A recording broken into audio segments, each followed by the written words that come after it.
Meus irmãos, é com alegria que nós recebemos essa missão preciosa de nós estarmos aqui estudando a lição 2 da EBD, né? Revista Compromisso, lição 2, e o tema desse estudo é os desafios do ministério de Jesus. Irmão, nós acompanhamos aí a leitura desse texto muito precioso e nós vemos aqui o quanto que esse desafio de Jesus traz para nós hoje, nesse tempo, um grande desafio de dar continuidade ao ministério de Jesus Cristo, da igreja hoje aqui na terra. E a escola bíblica dominical é a maior escola do mundo.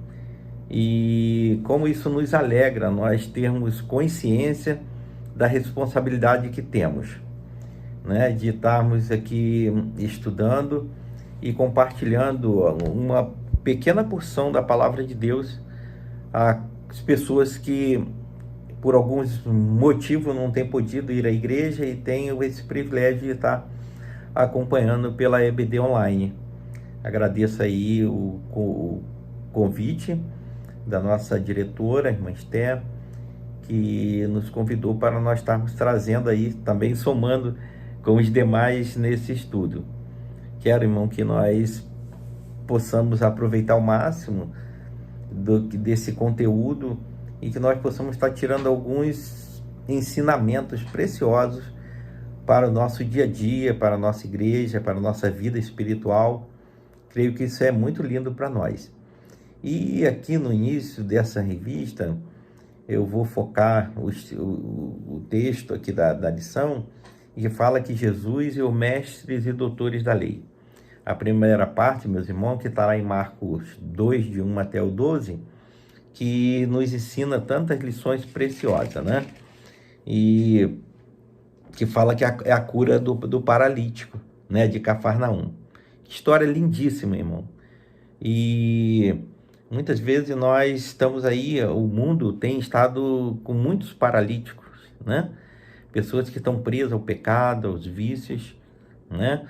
Não têm tido talvez a orientação necessária para que eles possam se libertar e estar buscando um Deus tão precioso, esse Deus que tanto fez, né? Tantos desafios ele passou, né? Se fez homem, ele se dedicou, ele amou, ele se doou de uma forma profundamente por nós, né? E ele deixa para nós esses ensinamentos. Eu creio que nós temos que estar motivando a igreja, motivando pessoas, né? Que eles possam estar também se empenhando nessa grande missão, né? De nos desafiarmos a nós mesmos nesse tempo, para que nós possamos levar essa mensagem de esperança, de salvação ao mundo, né? Quando nós falamos da cura desse paralítico aqui, meus irmãos, é assim algo tremendamente, porque nós vemos aqui que esse paralítico, ele dependia de outras pessoas. E o mundo hoje também, irmãos, depende de nós como igreja, né? E ele dá um exemplo muito bonito quanto aos doutores da lei. E a fama de Jesus se espalhou por toda a Judéia, além das fronteiras de Israel, de tal maneira que ele perdeu a privacidade até em sua própria casa, que é em Cafarnaum, que está lá em Mateus 4:13. Mesmo assim, Jesus continuava a exercer o seu ministério com dedicação. Neste texto, vemos 4 personagens em que faremos as seguintes analogias, irmão. E aqui nós vemos que o paralítico necessitava de um milagre, ele não pode ir por si só. Irmãos, e a pessoa que nós temos esse compromisso de estar levando essa mensagem que tem paralisado tantas pessoas, tem paralisado o mundo de uma forma terrivelmente, e eles têm nós. Aqui esse paralítico teve algumas pessoas que os conduziu até a presença de Jesus. Mesmo com a sua fé, irmão, Muitas pessoas acreditam que Deus pode, eles sabem que não existe outra esperança a não ser Jesus. Ele é a única esperança. Mas eles não têm caminho, eles não têm como chegar.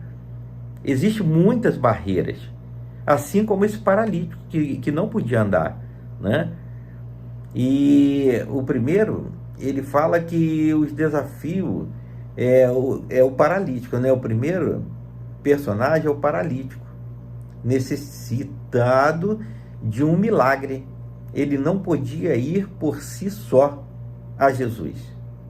Representa o mundo prostrado e paralisado pelo pecado.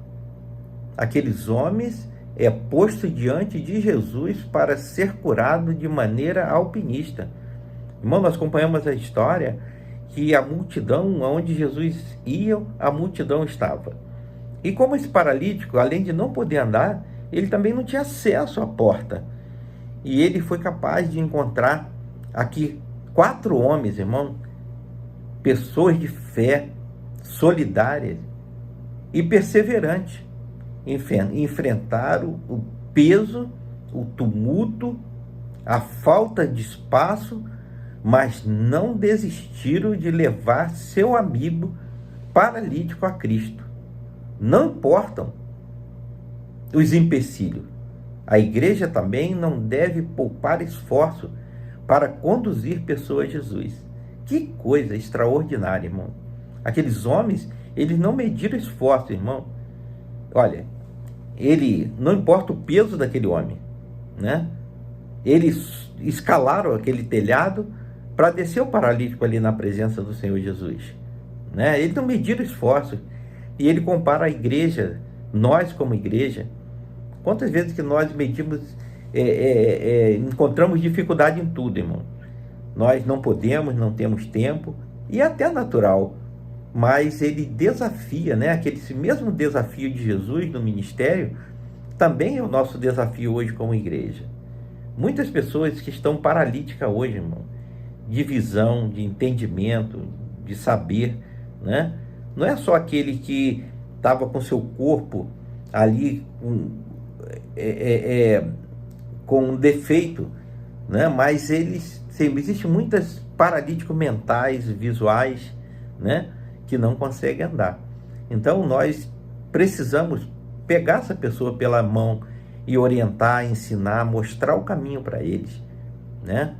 Os doutores da lei, irmão, o terceiro tópico, os doutores da lei, são os que estão para criticar e condenar a ação de Jesus. São céticos, materialistas, liberais. Têm argumentos racionais para tentar demonstrar a fé. Eles estavam certos, somente Deus pode perdoar pecado. Mas o que ele não sabia é que Jesus também, ele podia curar, ele podia salvar também, né? E nós vemos aqui que tem muitas pessoas que acham que a cura do corpo, mas a da alma, muitas vezes eles não entendem, né? E nós vemos a história como que eles não sabiam que Jesus tem esse poder.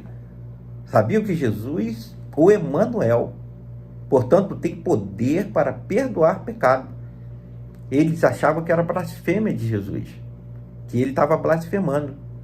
Um outro personagem é Jesus. Eis a analogia perfeita da graça de Deus. Ele veio para salvar o mundo. Em João 3,17. Não existe salvação sem primeiro resolver aquilo que é a raiz de todos os males da humanidade. Jesus apresenta a supremacia sobre o pecado. Irmãos, o mundo está cada dia mais distante. Fim dos tempos, irmãos, que as pessoas a fé tem se esfriado, né? Nós vemos os oferecimentos, essa geração tem se perdido por causa das facilidades, irmão. O mundo tem oferecido muitas coisas que aparentemente é muito boa, importante, mas que o fim dela é a morte. E tem enganado a nossa juventude, essa geração tem estado sem essa base. E muitas vezes nós podemos falar, onde que está a igreja? Qual é o papel nosso como igreja? E justamente esses desafios que Jesus sofreu, né? E se dedicou, e ele deixou a igreja para ser o seu representante, né? E Jesus e os indignos, olha que coisa extraordinária, que está lá em Marcos 2, de 13 a 17. Jesus chama as pessoas de pouca ou nenhuma reputação para serem seus seguidores. E nós vemos a história de Levi, meus irmãos. Mateus, né? Era coletor de imposto, pessoa malquista, por apresentar a opressão impiedosa de Roma. Ele não podia ir à sinagoga ou ser testemunho em julgamento. Era sepultado fora dos muros da cidade. O Departamento de Relações Humanas de qualquer empresa certamente alegaria que ele não teria perfil adequado à função e o rejeitaria. Irmãos, você imagina o que acontece muitas vezes hoje conosco, né? Nós olhamos as pessoas por aquilo que a nossa lente enxerga, mas nós não vemos o coração. Muitas vezes nós perdemos a grande oportunidade de nós valorizar essas pessoas, cuidarem dela, dar atenção, nos aproximarmos. E pessoas que muitas vezes com muita qualidade, com muito coração, muito bondosos, mas nós muitas vezes já fazemos juízo de valor. E não foi diferente o que aconteceu também com os discípulos, quando nós vemos aqui a história de Mateus, né? Ele disse, se Mateus chega em qualquer empresa para ser admitido em qualquer função, ele seria eliminado logo na primeira entrevista, porque ele demonstrava uma pessoa totalmente fora de qualquer capacidade, né? Mas para Jesus ele quebrou essa barreira. O Senhor convoca pelo menos por duas razões: por sua imensurável graça e misericórdia, e segundo, para que não fique dúvida a respeito de quem faz toda a diferença no reino de Deus. É Ele e não o homem. Irmão, nós vemos pessoas aí que estão julgando pessoas de uma forma muito superficial, né? E Jesus, ele nos ensinou a amar, a cuidar, a acolher, a tratar, a orientar, né? E foi o que Jesus fez. Então, quando ele viu Mateus, o Levi, ele não mediu esforço. Ele simplesmente abraçou e investiu, né? Eu acho que é o que nós precisamos fazer com o ser humano. Para esses, era inadmissível uma pessoa de bem, que eu dizia, de Deus, sentar-se à mesa para comer com pecadores e prostitutas, ladrões, beberrões, adúltero e etc. Irmão, Jesus foi julgado por muitas pessoas, pelos fariseus e pelos doutores da lei, de uma forma tremenda, porque Jesus só sabia demonstrar amor. E nós, muitas vezes, meus irmãos, nós estamos dentro da nossa casa, da nossa igreja, muitas vezes pessoas que nós nunca conversamos, não sabemos nada a respeito, mas muitas vezes nós fazemos juízo de valor. Muitas vezes nós falamos, não, esse aí não serve para nada. Isso aí não tem condições de nada, né? E Jesus fez diferente e deixou esse grande ensinamento para nós. E no verso, aqui no texto, ele nos ensina, sentar-se à mesa era uma demonstração social da época, de construção de amizade, vínculo, aliança. Jesus rebatia tais críticas, alegando, disse-lhe, Os sãos não precisam de médico, mas sim os doentes. Irmão, nós muitas vezes somos amigos daquelas pessoas que estão próximas de nós, mas nós não fazemos nada para estreitar um relacionamento, e nós aproximarmos e saber qual é a sua dor, qual a sua dificuldade, né? O que eles precisam. Muitas vezes é só uma palavra, irmão, mas nós muitas vezes não temos aí essa dedicação, né, que Jesus deixou para nós como ensinamento. E aqui ele fala Jesus e o jejum. Irmão, quantos muros nós levantamos, né, meu irmão? Nós achamos que nós não precisamos de jejuar, nós não queremos jejuar, mas Jesus deixa aqui grandes lições. Jesus é confrontado a respeito da prática do jejum pelos seus discípulos, mas sempre dá respostas incríveis a seus interpeladores. A questão entre a disputa de João e fariseus é que os discípulos de Jesus não jejuavam, assim como outrora. Hoje existem pessoas que estão sempre querendo comparar quem é melhor ou quem age melhor. Irmão, nós temos essa liberdade. Nós sabemos o Deus que nós servimos e a quem nós podemos buscar. Se o jejum for importante para você, meu irmão, que excelente, que você faça. Esse momento de dedicação, esse momento de comunhão, de aproximação do Senhor. Mas qual a diferença que vai fazer, meu irmão? A diferença que faz para você não vai fazer para mim. Eu posso estar em comunhão com o Senhor sem estar jejuando. E outros precisam desse retiro espiritual para estar mais em comunhão com o Senhor. E isso não vai me fazer mais importante ou menos importante. O que nós precisamos entender é que o Senhor Jesus, ele olha, é o nosso coração. Não são aquilo que nós achamos que é mais importante. Ou muitas vezes, muitos fazem, os fariseus, para mostrar que é mais importante do que o outro. E Jesus disse, para que jejuar se eu estou aqui? Não é? O Senhor Jesus, ele está aqui entre nós. Nós podemos a qualquer momento entrar na sua presença em oração e conversar com ele. Nós não precisamos fazer retiro para nós estarmos em comunhão com o Senhor. Basta nós reservar nosso coração e nos quebrantar diante dele, né? E muitas pessoas já têm esse ritual que só acha que Deus vai ouvir se ele for para um determinado local. E se ele fizer dessa forma, eu preciso fazer para mim me destacar, para me ser melhor ou ser uma pessoa especial. Não. O que Jesus quer é um coração quebrantado, um coração arrependido, um coração que está pronto a ouvir a voz de Deus, né? E nós achamos que tem outros caminhos, tem algum enigma aí que nos leva a ficar mais próximo de Deus. Mas o que separa o homem de Deus é o pecado, irmão. O jejum daquilo que desagrada o coração de Deus.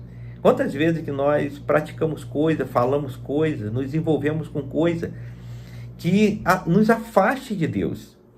O jejum que Jesus espera de nós, irmãos, é um coração quebrantado, uma vida digna, uma vida de oração, uma vida de comunhão, uma vida de tratamento, de aproximação, né?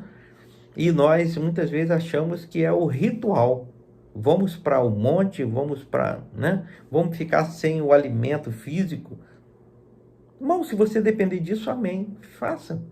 Mas não quer dizer que você é melhor ou pior do que ninguém, né? Jesus deixa muito claro isso, nós. A prática do jejum que devemos ter visto como sinal de humilhação, quebrantamento, transformou-se em discriminação e ostentação. Irmão, para que eu vou?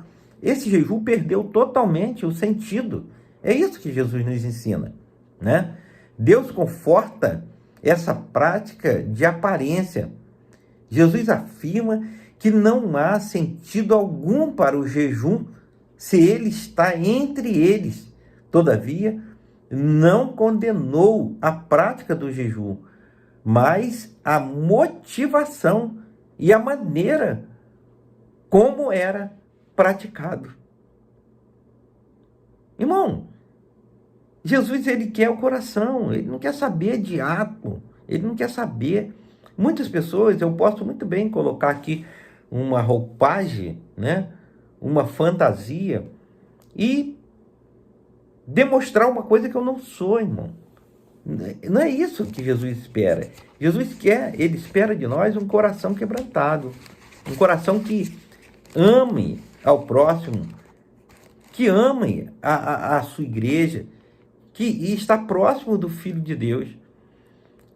Ele não precisa de algo para provar nada, porque ele já pagou na cruz todo o nosso pecado. Mas ele quer que nós nos quebrantemos a ele e tenhamos um coração dócil. A alusão ao mestre sobre o pano e o odre velho e o novo é uma lição atemporal. O Evangelho de Jesus não é um detalhe muito importante na estrutura da vida. Assim, alguns hoje acreditam que Cristo é um plus e mais um acréscimo interessante em sua vida. Mas ele é um novo. Jesus não veio concentrar ou remendar vidas, mas veio para fazê-las completamente novas. A proposta do Evangelho é nascer de novo, irmão. Ele dá esse exemplo do remendo, do odre, né? O vinho novo, mas ele quer vida nova, vida transformada, vida quebrantada, vida que pregue com atitude, irmão, né? E ele nos ensina de forma simples, mas com uma eficiência extraordinária. Jesus não veio consertar ou remendar vidas, mas veio para fazê-la completamente nova. A proposta do Evangelho é nascer de novo, irmão. E o Evangelho, que essa proposta não é facilidade. Ela é uma proposta de submissão, uma proposta de quebrantamento, de mortificar os desejos da carne, do pecado, né? E muitas pessoas, eles querem estar aos pés de Jesus, mas eles não querem abrir mão dos seus desejos. Ele quer seguir Jesus de longe. Ele não quer estar entre. Ele está seguindo de longe, como Pedro, como muitos homens que não tinham. Eles até sabiam. E nós precisamos, irmão, de estar revendo alguns conceitos da nossa vida para que nós possamos influenciar o mundo, não com palavras bonitas e perfeitas, mas com cuidado, né, com a nossa vida, que ela seja a pregação que o mundo espera, que nós possamos demonstrar com a nossa vida algo que representa Cristo, que confirme o Evangelho de Jesus. Jesus e o sábado, irmão, outra história também que muitas pessoas fazem grandes confusões com coisas simples, mas eles têm dificuldade no entendimento. A religiosidade é todo esforço humano em busca da divindade. Graça, salvação é aquilo que somente Deus tem poder de fazer pelo homem. Jesus não veio neste mundo para fundar uma nova religião. Ele veio para nos proporcionar um novo estilo de vida, como base nele. Irmão, a religião é religar. É simples. Não tem. Não tem mistério. Não tem mistério. Jesus veio para quebrar essa religiosidade e mostrar que Ele está aqui. Nós não precisamos mais de artifício, não precisamos mais de sacrifício, não precisamos mais de sangue. Nós podemos, com palavras, conversar, nos quebrantarmos com o nosso coração e receber a orientação do Senhor Jesus. E ele fala do sábado, a guarda do sábado. Jesus e seus discípulos caminhavam junto por uma plantação. Faminto, os discípulos começaram a colher espigas e comer. A lei concedia a possibilidade de se colher fruto de uma plantação de terceiro para saciar a própria fome. Mas, irmão, tudo era motivo de acusação a Jesus, né? Mas a controvérsia, no entanto, se dava porque eles estavam colhendo no dia de sábado. Jesus demonstra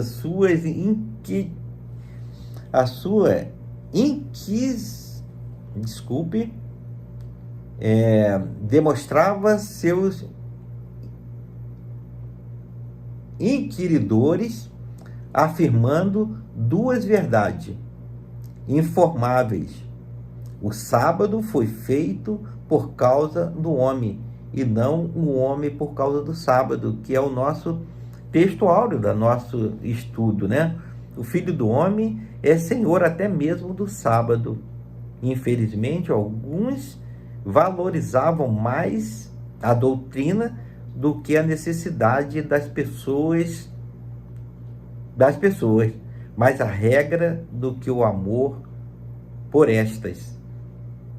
Irmãos, eles estavam preocupados com detalhes, estavam preocupados com coisas que não tinham nada a ver com o amor de Deus. Se a plantação estava ali, se eu pudesse passar, se eu tivesse com fome e tirar para mim comer, não tinha problema. Mas o caso, eles estavam preocupados simplesmente, eles não podiam colher espiga porque era sábado. Aonde que nós podemos entender algo tão absurdo na nossa visão, mas tem pessoas que acreditam e nós devemos respeitar o modo deles pensarem e entender. Mas nós precisamos que, de alguma maneira, demonstrar que a coisa é mais simples. Não vivemos mais o tempo da lei, mas sim da graça. E Jesus nos dá esse entendimento, esses ensinamentos. O sábado foi feito por causa do homem, e não o homem por causa do sábado. E ele estava adorando mais o sábado do que o próprio Deus, o Criador, o Senhor. E aqui ele ainda continua falando para nós, Jesus, a dureza do coração dos homens, irmão. Isso é o que nós temos visto hoje, nessa geração. Existe um ditado popular que o amor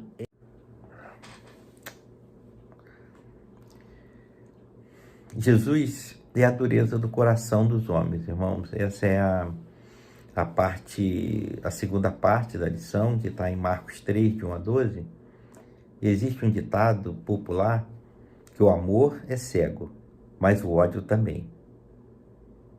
Os religiosos estavam tão cegos de inveja e ódio com o jovem Rabi Jesus, que não consegue glorificar a Deus diante de algo tão maravilhoso, que é a cura do homem com a mão mirrada. O texto sagrado diz, olhando para ele ao redor, indignado e muito triste por causa da dureza de coração deles. Percebemos aqui que a religião pode ser instrumento de interesse escuso e crueldade. A vida do sofrimento daqueles homens é o pretexto para tirar Jesus de cena de uma vez por todas. A cegueira deles não permitia que enxergasse que para a lei o sábado não proibia a prática do bem, mas incentivava o amor, o cuidado com o que sofre. Assim chamava para o meio e mostrava esse cuidado aos mais infortunados. Era permitido falar do sábado, e Jesus simplesmente falou: estende a mão. Irmão, ali Jesus curou aquele homem. Não importa, importa é o que Jesus sabe que é a necessidade daquele homem. Mas os religiosos pretendia era acusar mais uma vez, né? Então aqui é o tema da nossa lição, os desafios do ministério de Jesus. Jesus e a sua liderança, irmão, aí já é do verso 3, o capítulo 3, de 13 ao 19. As bases do lançamento da mais importante instituição da face da terra, chamada igreja. Irmão, a igreja ainda é a instituição mais respeitada da face da terra. E nós, meus irmãos, quantas vezes que nós ainda não damos devido valor à igreja. Mas a igreja é extraordinária. Jesus deixou esse legado para nós de uma forma lindíssima, a única, com uma missão de pregar o evangelho. Que coisa extraordinária! Qual o outro caminho que nós temos, meus irmãos, de nós levarmos essa mensagem, se não for através da igreja, esse evangelho precioso, né? Estabelecida ali naquele monte. Ele estabeleceu o princípio para a sua liderança. Irmão, e aqui nós vemos alguns pontos muito importantes. Ele trata a igreja de uma forma responsável. Responsável, irmão. O evangelho estava sendo estabelecido ali naquele monte. Eles estabeleciam o princípio para a sua liderança.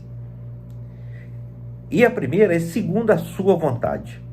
Um dos atributos de Deus é a soberania. Ele mesmo decidia sobre quem seria os seus líderes. Jesus tinha essa responsabilidade. E nós vemos, meus irmãos, as igrejas, algumas têm perdido a sua liderança. Ela tem, meus irmãos, se desviado da doutrina e tem permitido algumas coisas que têm trazido prejuízo muito grande para o evangelho de Jesus, né? E eu creio que essa lição é alguma coisa que nós precisamos aprender e entender, o cuidado de Jesus com o seu líder, com a sua liderança, com a sua igreja, né? Para pregar a palavra do seu reino, que está no verso 14, o Senhor os escolheu não para autopromoção, mas para pregar a mensagem da cruz. A mensagem eficaz é aquela que vivenciamos. Irmão, quais têm sido as mensagens que nós temos aprendido, que nós temos pregado, que nós temos vivenciado na nossa vida? Como é que nós temos visto essa geração? Como é que nós temos entendido a necessidade de nós assumirmos uma liderança, com a nossa vida e pregar o verdadeiro evangelho de Jesus, segundo a sua vontade, segundo a vontade do Senhor Jesus, para pregar a palavra do seu reino. No versículo 14, o Senhor escolheu não para a autopromoção, mas para pregar a mensagem da cruz. Irmão, esse é um desafio extraordinário que nós não podemos abrir mão nunca. Ele estará sempre conosco. Viver para Ele implica viver com Ele. Viver com Ele. Pessoas imperfeitas, irmão. Uma outra marca desse grupo de líderes é a imperfeição, a limitação dos membros. publicanos, zelotes, incrédulos, traidores, egoístas, temperamentais, iletrado, era a graça de Deus em ação. Irmão, Jesus chamou homens, pescadores, homens sem nenhuma afinidade, mas ele escolheu, e ele orientou, ele ensinou, ele preparou. Como isso é bom, irmão. Nós investimos na base da igreja, no caráter. Não adianta nós encontrarmos pessoas com muita capacidade, irmão, mas o coração está vazio. Isso é uma construção. A nossa vida espiritual, a nossa vida moral, a nossa vida espiritual é uma construção. A vida num todo é um construto, né? E nós muitas vezes achamos que vem as coisas tudo pronta, mas não é. E Jesus deixa para nós esse grande ensinamento. Ele chamou homens que a nossa visão não tem nenhum valor, mas ele chamou e orientou e pregou. Um grupo plural, irmão. O Senhor chama pessoas de aptidões profissionais, de profissões e temperamentos diferentes, o da esquerda e da direita, mas uma só missão, para viverem a unidade de Jesus. Ora por isso. Irmãos, oremos para que a igreja seja uma unidade, para que não tenha ventos de doutrina dentro da igreja, mas que a palavra de Deus seja o nosso manancial, o nosso manual de fé em prática. Outra coisa interessante é a autoridade para libertar oprimidos. Ele deu autoridade aos seus, não para ostentar ou manipular, mas para quebrantar cadeias. O Evangelho promove liberdade aos oprimidos pelo diabo. Irmão, que algo extraordinário é esse Evangelho. E o melhor, irmãos, que a palavra de Deus, ela auto se explica, ela auto prega-se a si mesmo. Muitas vezes, irmão, nós olhamos para uma pessoa, uma palavra, e nós ali podemos tirar lições preciosas, porque ela vem da palavra de Deus, ela vem do manual de ensinamento do Evangelho de Cristo. Jesus, ele deixou uma mensagem tão profunda, irmão, que não precisa de muita coisa para que nós entendamos. Basta nós colocar nosso coração, a nossa mente à disposição de Deus. Nós nos quebrantarmos a Ele e permitir que Ele cuide de nós. Jesus e os demônios, irmãos, mais um grande desafio para Jesus. Jesus vivia focado em sua missão, muitas vezes não dormia, não comia ou descansava. Observe que sua fama foi até Jerusalém. Escribas que vieram de lá faziam duas graves acusações a Jesus, a saber, que ele estava endemoniado e que expulsava os demônios em nome de Belzebu, senhor das moscas. Jesus refuta, irmãos, a acusação, apresentando princípios que servem para a igreja hoje. Que Satanás não é todo para lutar, não é tolo para lutar contra ele mesmo. Que um reino, família, igreja, ministério, sociedade, grupo dividido não sobrevive. Ele implode, irmão. Como eu vou lutar contra a minha própria carne? Como Jesus vai expulsar demônio? O que ele mais fez, curar, salvar, expulsar demônio, e ele foi acusado de que ele fazia isso em nome de Belzebu. Jesus falou, Satanás não é tão tolo para lutar contra ele próprio. Você imagina, irmão, o sofrimento, os desafios de Jesus na propagação do Evangelho. E será que para nós é diferente, irmão? Não é, eu acredito que não. Hoje nós vivemos as mesmas coisas, de uma forma um pouco diferente, mas vivemos as mesmas perseguições contra a Igreja de Jesus. Outro assunto palpitante é a questão sobre o pecado que não tem perdão, irmão. A blasfêmia aqui é mais que palavra ou frases prontas contra a divindade do Espírito Santo, mas uma oposição à ação deste, que veio para convencer o homem do pecado, da justiça e do juízo. João 16:8. Irmão, o pecado que não tem perdão, quanta confusão nós temos quanto a isso, irmão. Então vamos esclarecer. O pecado que não tem perdão é o pecado que não se contesta a ação do Espírito Santo de Deus. Aquele que não se converte, aquele que não entrega seu coração a Jesus. Quantas pessoas que ouvem milhares de mensagens, milhares de ensinamentos, irmão. Ele é carregado do colo, mas ele rejeita a Cristo. Não são palavras, não são acusações, mas é a rejeição do poder de Deus, da unção do Espírito Santo na sua vida. Então esse é o pecado que não tem perdão. Jesus tem supremacia sobre todas as coisas. Todo o poder foi lhe dado, inclusive sobre os demônios. Sua palavra nos garante. O diabo não nos toca. 1 João 5,18. Porque maior é o que está conosco. Porque ninguém arrebatará das suas mãos. João 10:28. Irmão, é muito lindo, é muito maravilhoso quando nós podemos, irmão, receber essa porção da palavra de Deus. Eu estou muito feliz, irmão, porque eu estudei essa lição.